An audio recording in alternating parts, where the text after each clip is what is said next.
Welcome back to the School Counseling Series podcast here at Texas A&M International University. I'm here with school counseling student Carla Lopez, and she's going to talk to us a little bit about her experience and what led her to become a school counselor.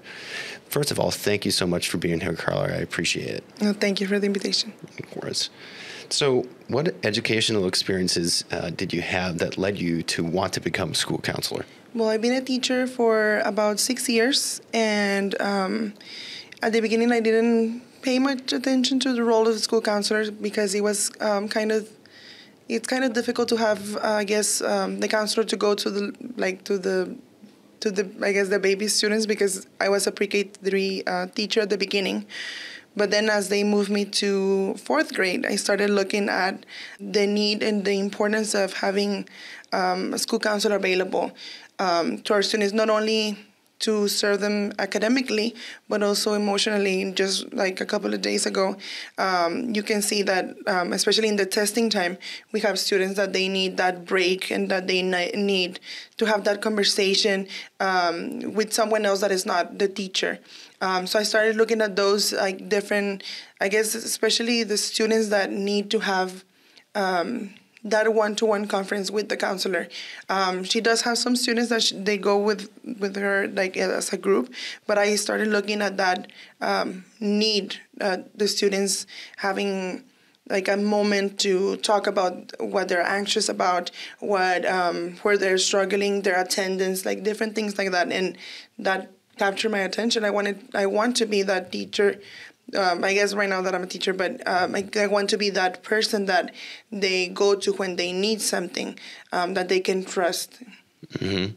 Yeah, and it seems like it's kind of beyond the teacher's role, so to speak, to really build that relationship with. Yes, definitely having that.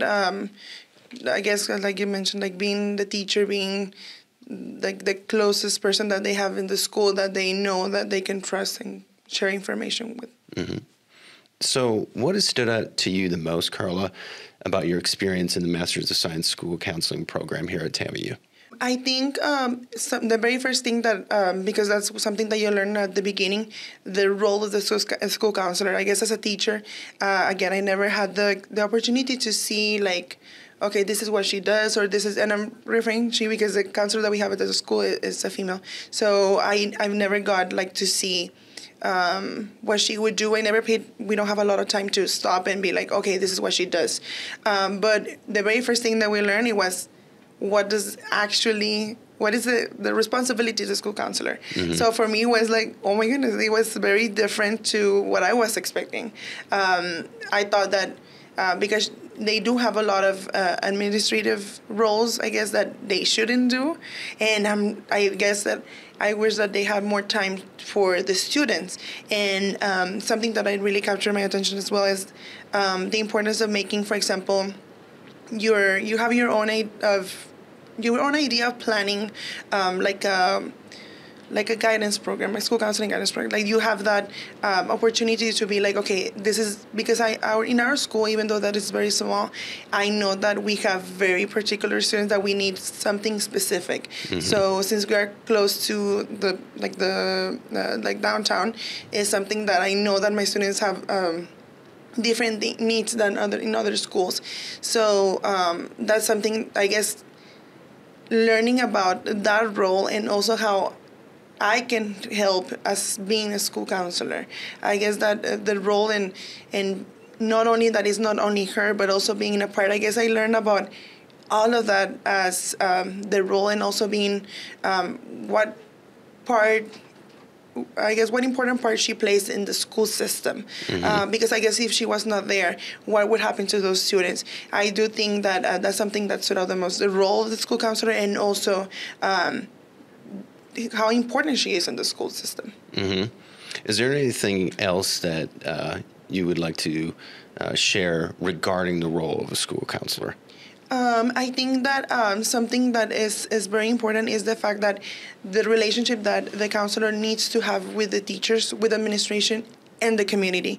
Just recently, we had our career fair, and we had the chance to help the counselor to organize it. And it was very interesting to see how she does other things outside the school. So I guess that's something that we did learn throughout the program, but I guess seeing it in action is a completely different story. Like seeing it like she communicating with firefighters, with people that were like, they were present and you could see the students engaged. And that's something that I know that in the future they're going to be interested in. One of the things that I did see during the career fair, in the school we have a newscast. So the students that were part of the newscast were close to the KGNS, so they saw that connection, and I could see the kids and how like it's very important how they have access to that, and it's because of the school counselor. So I think that little things like that it makes, I guess, it's a little part of everything, and that's something that I did learn throughout the program, that even though there are some things that are part of what she should do, but also as a counselor that you are like, okay, I'm going to do this so I can help the student. Ultimately, everything comes back to the student. Absolutely. And building those relationships with the Exactly, students, for definitely. sure. And it sounds like, the school counselor wears many hats. Oh, sure. Yes, definitely. So using any of the 4 delivery components of individual planning, guidance curriculum, responsive services, system support, how do you anticipate kind of using the Texas comprehensive model for school counseling programs and maybe promoting college and career readiness? I think definitely, as I mentioned, having that connection with the community, I will go with system support. I think that the counselor definitely needs to build relationships with the teachers, the parents. It's something very, very important. I can tell you that in our school, it's sometimes very difficult to have that connection, that conversation with parents. Most of them have like 2 jobs, so it's kind of difficult to have that conversation with them. And it's very difficult to have them go to meetings or go to anything that we promote. It's kind of something that she struggles with, and she has mentioned throughout when we had meetings with her, she will mention to us like it's difficult, and I think unfortunately that's something very important, like to the school, like to the program itself, to have that system support, and it also goes with teachers, having that strong foundation of where everyone, and again, ultimately goes everything back to the student, where if we don't talk to the parents, we don't talk to the community, everything goes back to not having that strong foundation. And I think for me, it has always captured my attention, the system support, that you have everything. Even though we have everything as school counselors, it's very difficult to have the time to actually build that relationship with them. Because even myself, just like after the program, it's difficult for me to communicate with her because I know that even though I'm testing, she has other responsibilities. So it's difficult to have that time to go with her and to talk maybe about students. And it's something that I'm like, well, we are lacking that system support, and I think that's something that we should have that and build that relationship with her. Yeah, I'm glad you recognize that, because supporting the system in place is huge, and that's where kind of the school counselor is behind the curtain, so to speak, and really helping to navigate and support those individuals that are, in the field or in that space where they're really looking at being in the trenches, so to speak, with the students, the teachers especially. So it's great to be that supportive entity in that regard. Yes, for definitely. Sure. So how do you describe social emotional learning and what that may look like, or how do you anticipate including or integrating that into a comprehensive school counseling program? I guess as a teacher at the beginning, I was, I don't want to say against it, but in a way, yes, because as teachers, we treasure that time that we have with our students, especially that we are, I teach math and my coworker is the English language arts teacher. So it's kind of difficult for us to leave maybe 10 minutes or maybe 5 minutes, which is not a lot, because in our school and our district, we do Character Strong, which is part of the social emotional learning. But I do see the kids that at the beginning I was like, no, because it's kind of like my time that I do this. And I started letting go a little bit of, okay, let me include this part. And you can see the kids reacting differently. You can see them participating a little bit more because every month we change, if we have responsibility. Like right now we did, when they have I guess in a way responsibility because they're testing. So you are responsible of your choices, of what choices you are making. And that's something that I learned through this school counseling program.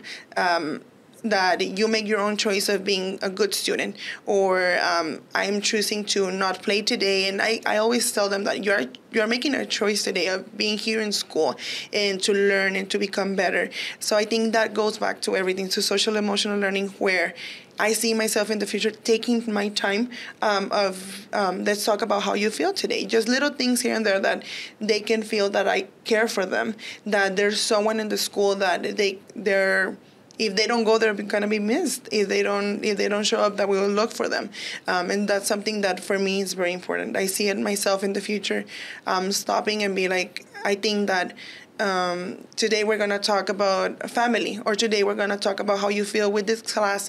I do see when we were in the program, there were a lot of opportunities for us to communicate with students, and there's this little girl that stood out to me that. She was very shy at the beginning, and at the end of our sessions, we could see that she grew a lot. Like, she will communicate. Just recently, I saw her, and she hugged me, and she told me how was her day. And it's interesting to see that. That goes to, like, giving them time to, outside academics, for them to communicate with us. Not see me as their teacher, but see me as their counselor or as their friend, that they can go and talk to me. And whatever they need to say, they can say it. Yeah, and you're serving in that capacity as a school counselor. So that's fantastic to see, and you're almost kind of role modeling to a certain extent of how to communicate effectively as well. So how do you anticipate maybe serving as a social emotional leader and maybe mental health advocate when you're working in a school counseling capacity? I think, like, for example, myself, at the beginning, I didn't have a lot of knowledge as far as what is expected from the school counselor. Now that I see, I guess, the other side, I can see that there are a lot of things that not that we should be training the teachers, but in a way, yes, so that they can be ready, especially with everything changing right now.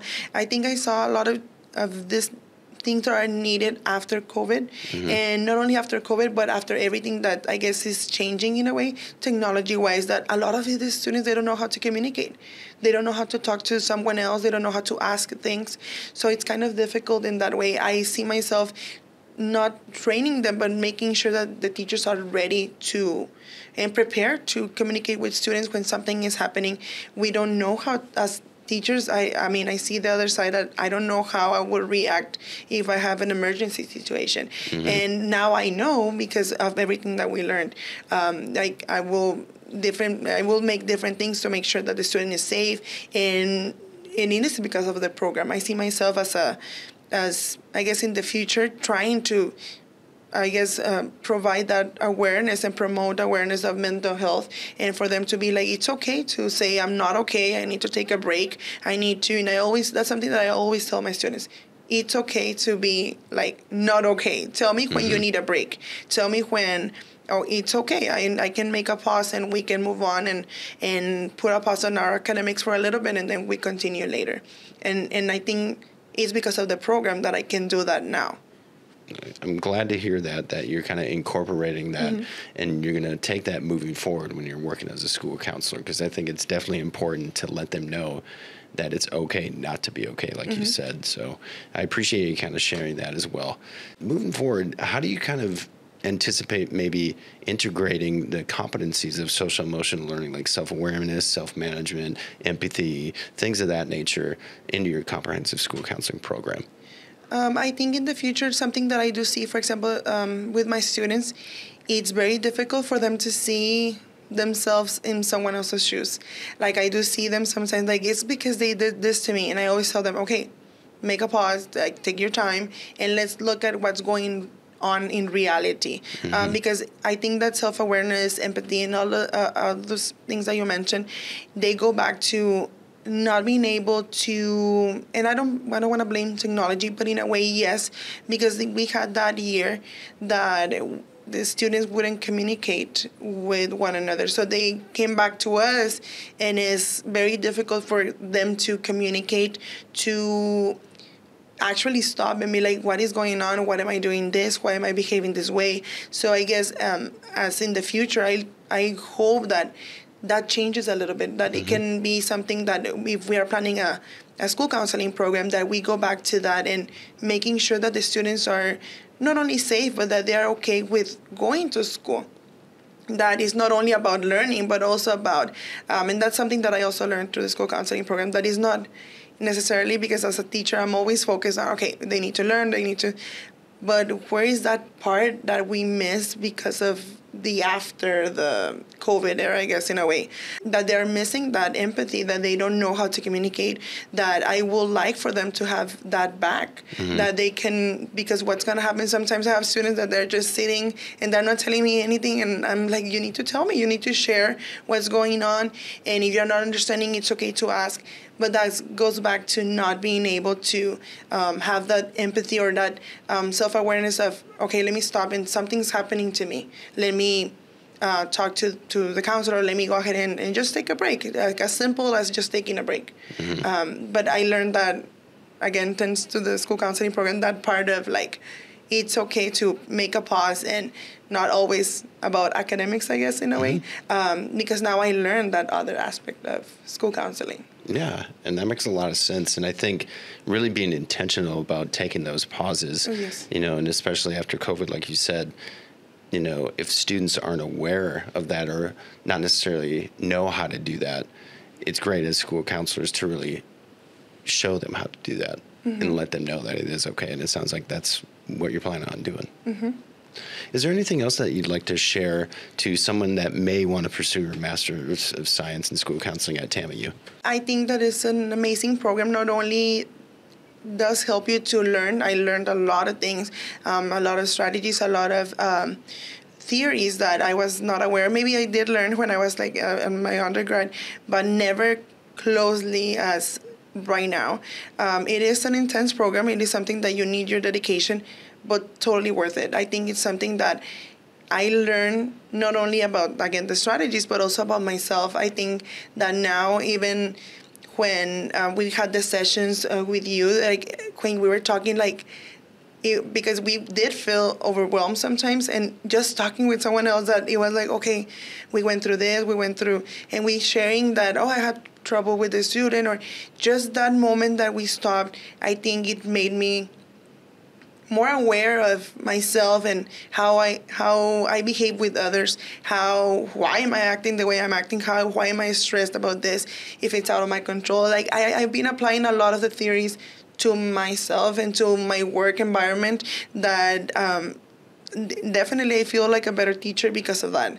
I think, but right now my role is as an educator, but I do use a lot of things that I learned because they do help you, because I do see that my students, they need me, not only as their teacher, but as you mentioned, like I have a lot of things that I've been applying, like the theories that we learned. Like one of them, again, I used a lot of choice theory that we learned throughout the program, and that I always tell my students, you are responsible for what you do, and that's something that I didn't do before. With these students, I had the opportunity to share a lot of the strategies, a lot of the different things, like in small groups or during the different hours that we needed to do, and it was very helpful. It is very helpful. I see my students growing. I see them, and not only them, but I also see myself growing. Like I learned a lot about myself thanks to this program. Like I know how to control like some emotions. I know what to say. I know how to collaborate with other people, and it has changed the way that I think. Because I only at the beginning, again, it was just, since we're in a start testing grade level, it's very difficult for me to stop and let me just take a break. And right now it's like, no, it's okay. We can take a break because we need it. And that goes back to that, looking at my students' social needs and emotional needs, that I know when it's enough. And that helps a lot. Not only my students, because I get, even myself, I feel frustrated and I'm like, okay, I need to stop, and it's not quality education. I need to stop, and that's, again, it goes back to the student, but I did learn it through the school counseling program, definitely. And if you are thinking it's something that I recommend it completely. Well, I appreciate you sharing your story of how you progressed through the program and what you gained from it. And it was fantastic to hear that you're kind of modeling, like I said earlier, for your students, and you're actually kind of reflecting upon what you learned and how you're actually applying it to your own life. And then I think your students are able to see that as well. So glad to hear, Carla. And once again, thank you so much for joining us and sharing your story with us. We really appreciate it. If you like the school counseling podcast series, please continue to like or subscribe to this series, and there's a link below to the actual web page for the online school counseling program here at Texas A&M International University. Thanks again, Carla. Thank you. Produced by Podcast Architects.